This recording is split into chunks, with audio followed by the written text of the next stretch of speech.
Vibrant physics bye Ashutosh Gupta channel में आपका स्वागत। हम क्लास 12th की फिजिक्स का अध्ययन कर रहे हैं और अब तक 6 चैप्टर हम कंप्लीट कर चुके हैं विद न्यूमेरिकल और 7वें चैप्टर को आज प्रारंभ करने जा रहे हैं। इसका आज पार्ट 1 लेकर हम हाजिर हैं। आज का चैप्टर है विद्युत धारा के चुंबकीय प्रभाव, यानी आज हम चुंबकीय प्रभाव का अध्ययन करेंगे। हालांकि चुंबकत्व के बारे में हमें 2000 वर्षों से पूर्व से जानकारी है, लेकिन इससे पहले जो हम चुंबकत्व जानते थे वो स्थायी चुंबक होता था, यानी प्राकृतिक चुंबक होता था, जो क्षण चुंबक के रूप में या अन्य रूप में हम दैनिक जीवन में देखते हैं। लेकिन इस अध्याय में हम जिस चुंबकत्व को जानेंगे वो चुंबकत्व विद्युत धारा के कारण प्राप्त होगा, जिसे हमें ओरेस्टेड ने समझाया। ओरेस्टेड के बाद एम्पियर और फैराडे ने भी विभिन्न प्रयोग करके इन तथ्यों को पुष्ट किया। एम्पियर ने विद्युत धारा के कारण चुंबकत्व और फैराडे ने गतिशील चुंबक के कारण विद्युत धारा संबंधी जानकारी हमें दी। हम इस अध्याय में ये जानने की कोशिश करेंगे कि किस प्रकार विद्युत धारा चुंबकीय प्रभाव दर्शाती है, और इसी के लिए हम ओरेस्टेड के प्रयोग को समझना शुरू करेंगे, जो आज का हमारा पहला टॉपिक है। तो ओरेस्टेड के प्रयोग के बारे में मैं आपको बताऊं, जिसमें ओरेस्टेड ने एक चालक तार लिया।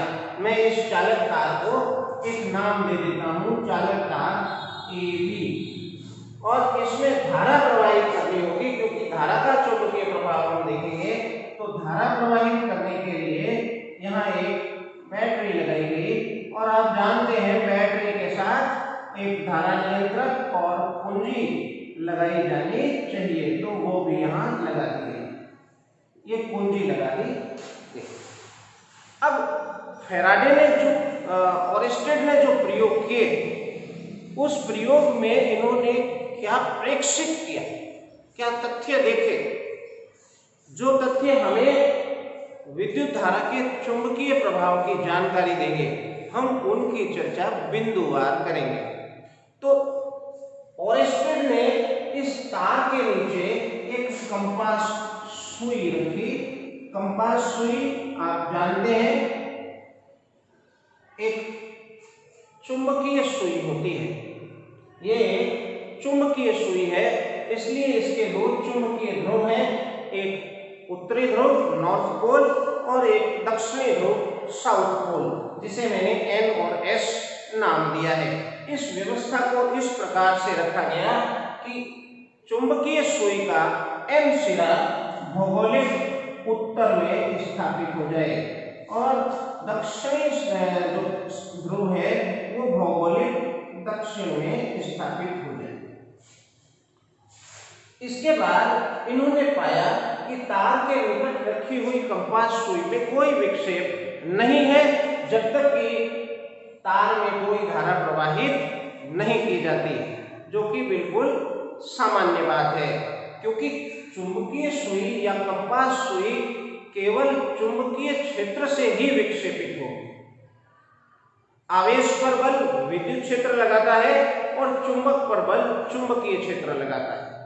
तो यहाँ कोई भी चुंबकीय क्षेत्र उपस्थित नहीं होने के कारण इस कंपास में रखी इस चुंबकीय सुई पर कोई बल नहीं लगेगा, यानी ये अविक्षेपित रहेगी।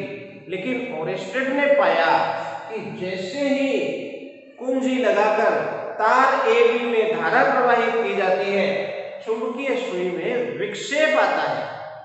अब चूंकि चुंबकीय सुई में विक्षेप तो केवल चुंबकीय क्षेत्र के कारण ही आ सकता है, इसलिए यहाँ ये निष्कर्ष निकाला गया कि जब धारा प्रवाहित की जाती है तो तार के चारों ओर चुंबकीय क्षेत्र उत्पन्न होता है। अभी हम निष्कर्षों की नहीं, इसके प्रेक्षण की बात कर रहे हैं। तो पहला जो इन्होंने प्रेक्षण लिया, मैं यहाँ लिखूं पहला प्रेक्षण बिंदु था कि जब तक तार में धारा प्रवाह नहीं होता कोई विक्षेप नहीं, लेकिन तार में धारा प्रवाहित करने पर विक्षेप उत्पन्न होता है, यानी चुंबकीय सुई विक्षेपित हो जाती है इस दिशा में। दिशा कौन सी होगी उसकी चर्चा हम बाद में करेंगे। दूसरा इन्होंने क्या प्रेक्षण लिया? पहला प्रेक्षण तो जैसे ही धारा प्रवाहित हुई कंपास सुई के अंदर विक्षेप उत्पन्न हुआ। दूसरा प्रेक्षण इन्होंने ये किया कि जैसे जैसे धारा प्रवाह में वृद्धि की जाती है या धारा के परिमाण में वृद्धि की जाती है, चुंबकीय सुई का विक्षेप बढ़ता है और धारा कम करने पर विक्षेप कम होता है। तो धारा के परिमाण में वृद्धि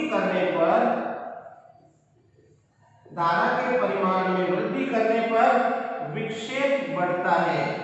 ये दूसरा इनका प्रेक्षण था, अर्थात परिमाण में कमी करेंगे तो विक्षेप में कमी होगी। तीसरा इन्होंने पॉइंट क्या नोटिस किया, यानी तीसरा प्रेक्षण क्या लिया?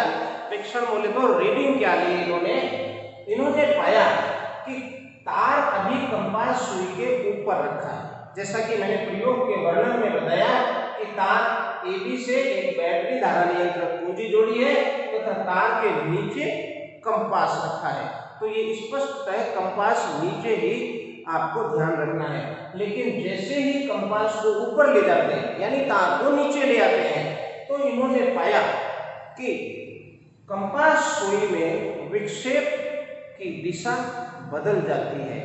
तो तीसरा बिंदु मैं लिखूं कि तार को कंपास के नीचे लाने पर क्या होता है? विक्षेप की दिशा बदल जाती है। और इसी के साथ ये भी प्रेक्षित किया कि धारा की दिशा बदल देने पर कंपास सुई यहीं रखी रहे, तार के नीचे ही रखी रहे, लेकिन धारा की दिशा यदि हम बदल देते हैं तो भी विक्षेप की दिशा बदल जाती है। तो पहला तार को कंपास के नीचे लाने पर अथवा प्रवाहित धारा की दिशा बदल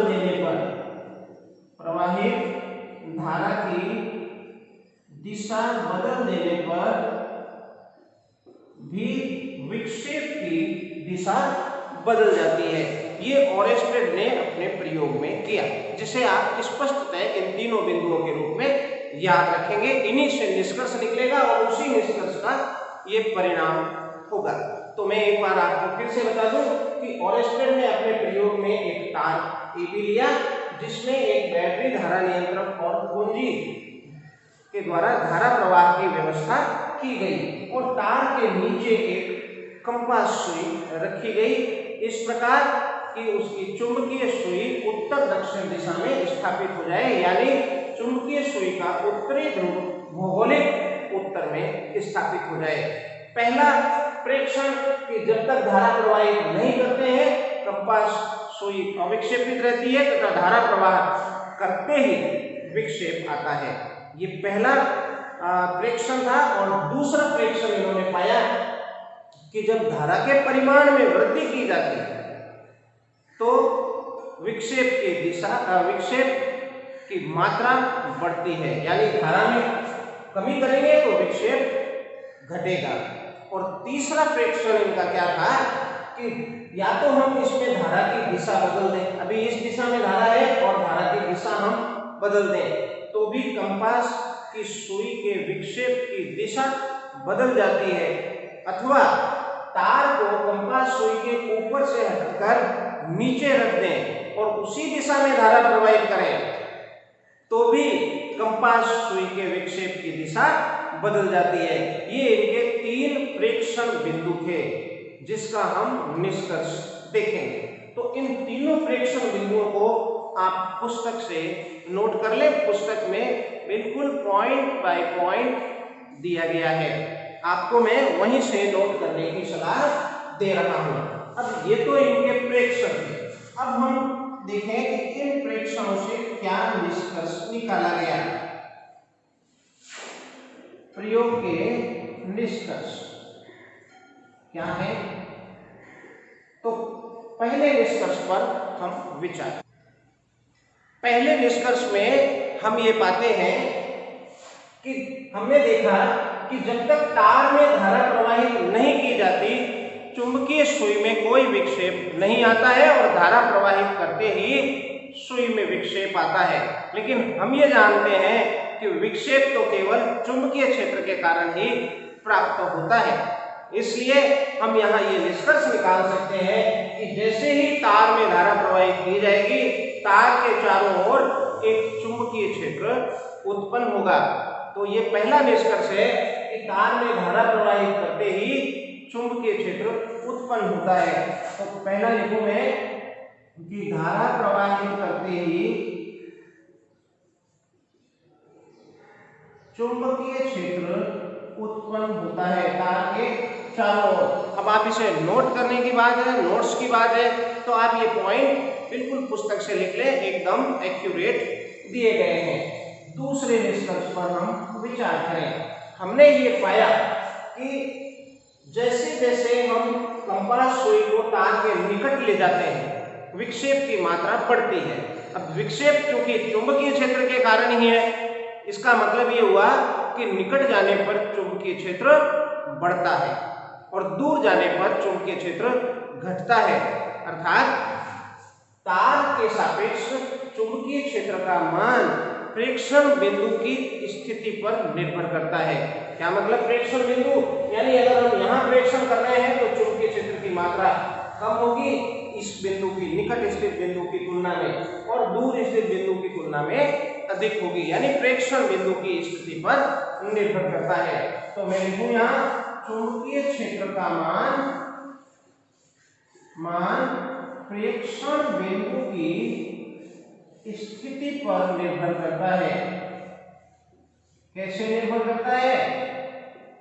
निकट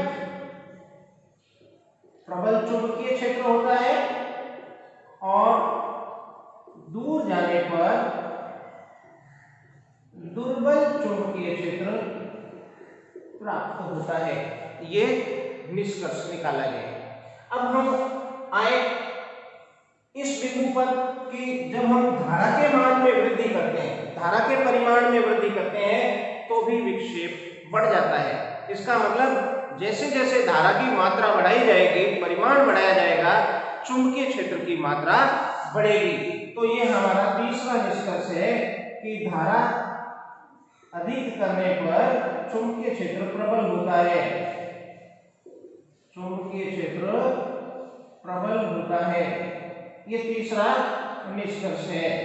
चौथा निष्कर्ष पर हम विचार करें तो हम तीसरे प्रेक्षण को देखें। तीसरा प्रेक्षण ये था कि कंपास सुई को नीचे रखा है, यानी तार को ऊपर रखा है, और तार को ऊपर से हटाकर कंपास सुई के नीचे लाने पर विक्षेप की दिशा बदल जाती है।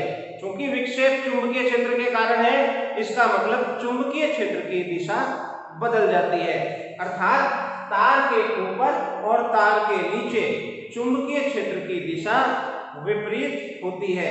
ये हमारा चौथा प्रेक्षण से निकला निष्कर्ष है। तो चालक तार के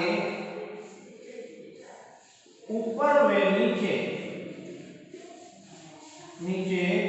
चुंबकीय क्षेत्र परस्पर विपरीत दिशा में होता है।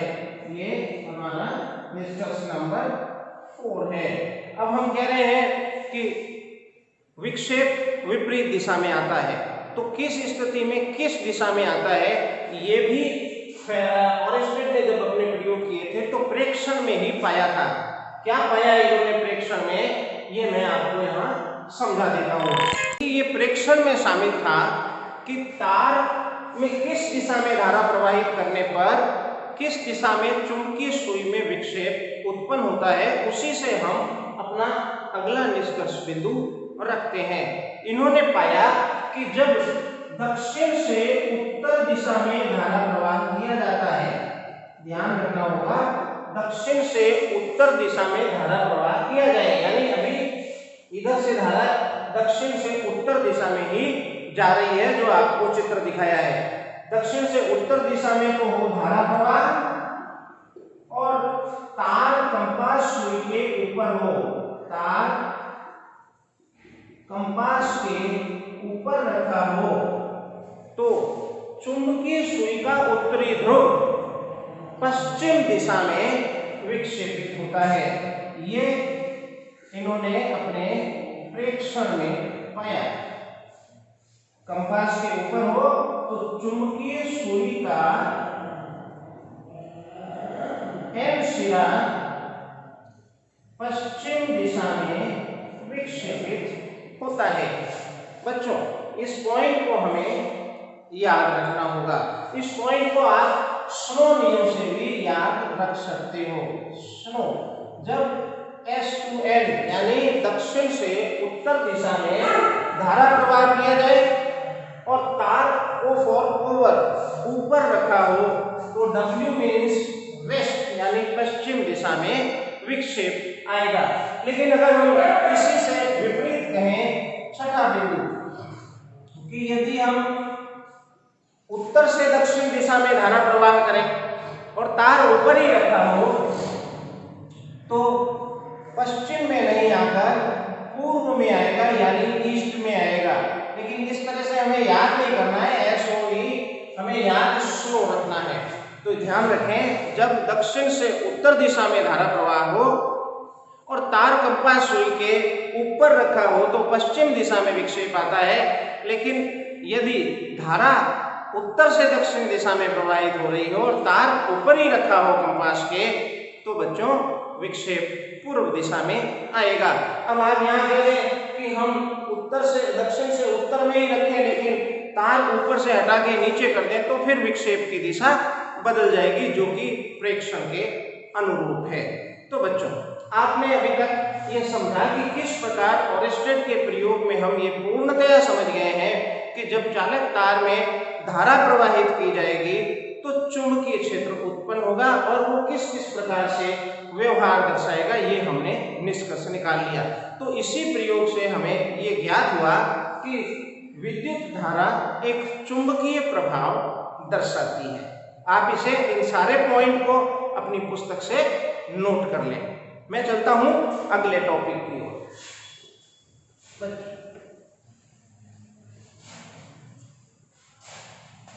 अगला टॉपिक है चुंबकीय क्षेत्र। चुंबकीय क्षेत्र यानी मैग्नेटिक फील्ड। चुंबकीय क्षेत्र जिसे हम B से दर्शाते हैं।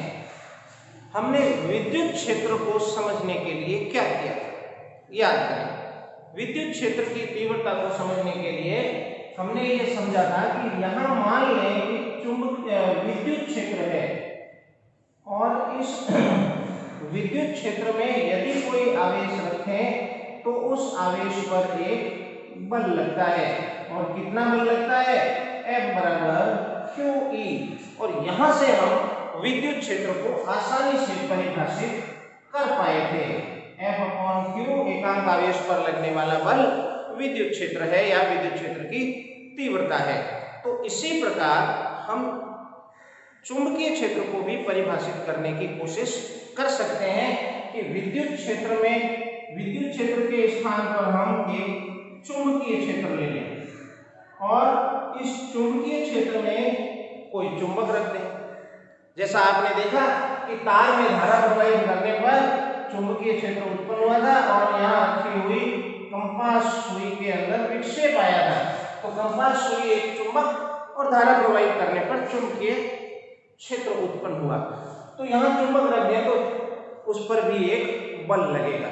लेकिन जो हम चुंबक रखेंगे उस चुंबक में दो ध्रुव होंगे, यहाँ एकल ध्रुव है और चुंबकत्व के अंदर एकल ध्रुव का कोई अस्तित्व नहीं। इसलिए जिस तरह से हमने विद्युत क्षेत्र को समझा उसी तरह से हम चुंबकीय क्षेत्र को नहीं समझ सकते। हमें चुंबकीय क्षेत्र को समझने के लिए एक दूसरा तरीका अपनाना पड़ेगा। और वो दूसरा तरीका क्या है मैं आपको समझाता हूं, आगे इसको हम फिर डिटेल से समझेंगे।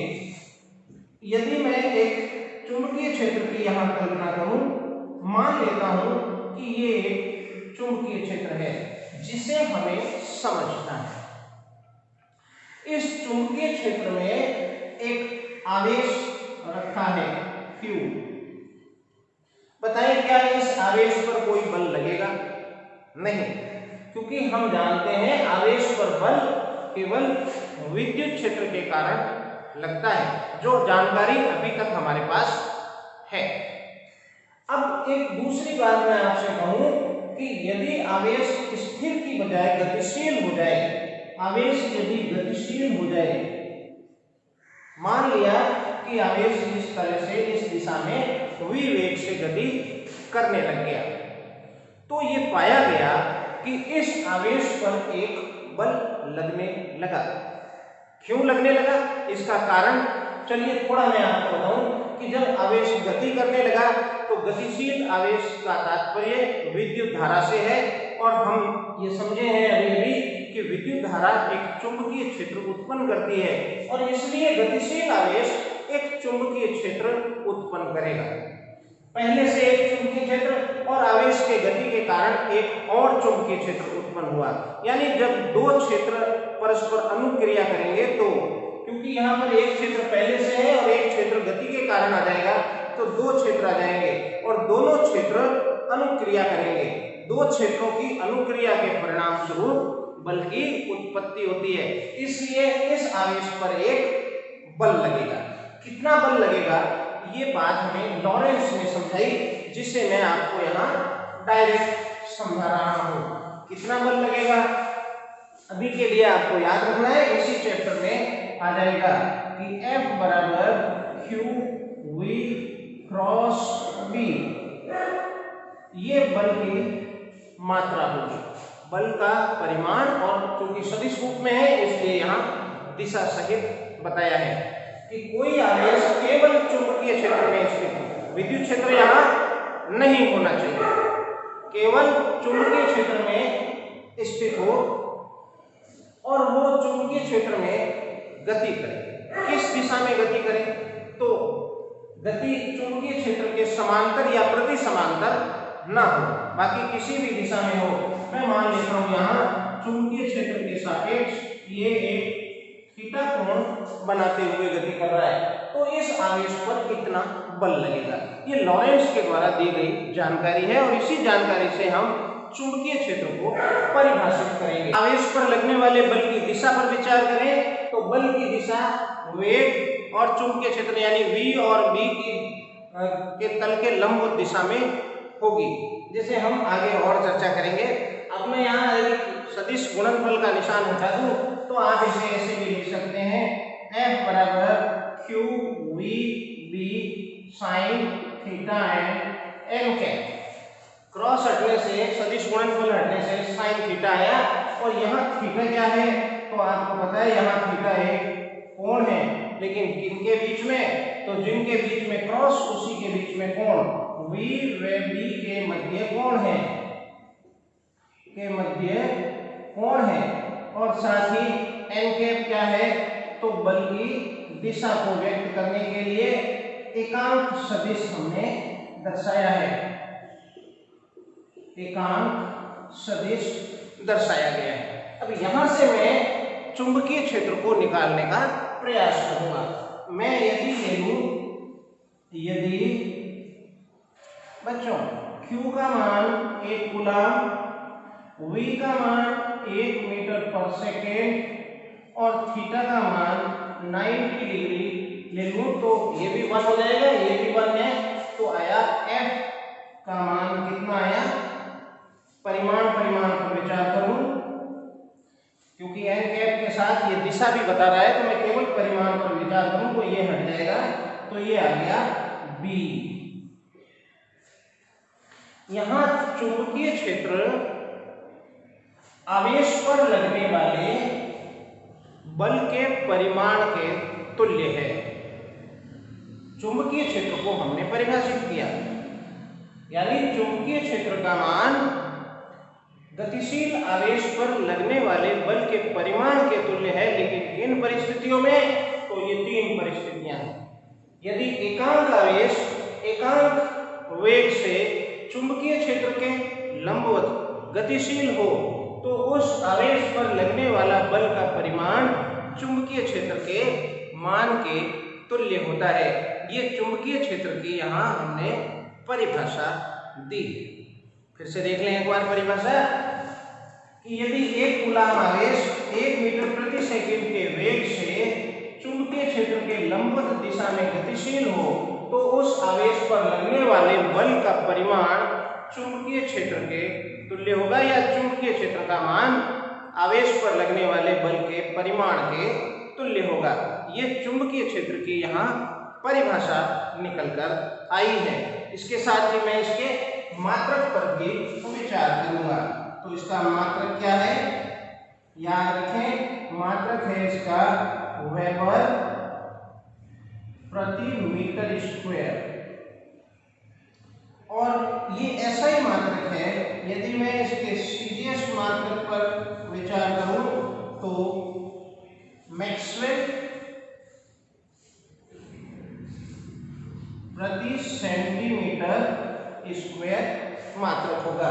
इस वेबर प्रति मीटर स्क्वायर को हम एक नया नाम देंगे टेस्ला, और मैक्सवेल प्रति सेंटीमीटर को एक नया नाम देंगे गाउस। यानी टेस्ला ऐसा ही मात्रक है जो एक्चुअल में वेबर प्रति मीटर स्क्वायर है, और गाउस इसका सीजीएस मात्रक है, दैट इज मैक्सवेल पर सेंटीमीटर स्क्वायर। तो ये ऐसा ही मात्रक है, ये सीजीएस मात्रक है। इन दोनों में क्या संबंध है? तो याद रखें, एक टेस्ला बराबर 10⁴ गाउस होता है। एक टेस्ला बराबर 10⁴ गाउस है। ये एसआई और सीजीएस मात्रक में संबंध है। और इसी के साथ आते हैं हम इसके विमीय सूत्र पर। तो यहाँ से विमीय सूत्र इसका कैसे निकाला जाएगा, उसको निकालने के लिए मैं यहाँ से सूत्र ले लूं। तो V बराबर F/Q_V, क्योंकि साइन थीटा एक अनुपात है, त्रिकोणमितीय अनुपात मात्रक नहीं होते, ये दिशा है, इसलिए मैंने यहीं तक इसको लिया है। अब यहाँ इसका विमीय सूत्र लें। पहले विमीय सूत्र बल का क्या है? M1L1 T-2, आवेश का मात्रक AT और विमीय सूत्र, और वेग है मीटर पर सेकेंड यानी L/T। तो यहाँ से आप इसका विमीय सूत्र निकाल लें, जो कि M1L0 T-2 एंड A-1 है। यहाँ से इसका एक और मात्रक निकल के सामने आ रहा है। मात्रक F बल के लिए मात्रक बन गया न्यूटन, आवेश का है कूलाम, और वेग का है मीटर पर सेकेंड, तो ये हो गया पर सेकेंड। तो यहाँ से भी एक मात्रक निकाल सकते हैं। तो बच्चों, आज हमने इसको शुरू किया और हमने ये जाना कि विद्युत धारा के कारण एक चुंबकीय क्षेत्र उत्पन्न होता है। अब हम अगले टॉपिक में, अगली क्लास में ये जानने का प्रयास करेंगे कि इस चुंबकीय क्षेत्र का मान कितना होता है, जो कि हम बायो-सावर्ट के नियम में समझेंगे। तो आज का लेक्चर बस इतना ही। मिलते हैं अगली क्लास में। तब तक आप जमकर पढ़ते रहिए और प्रकृति के विषय का, प्रकृति के ज्ञान का आनंद लेते रहिए। Thank you.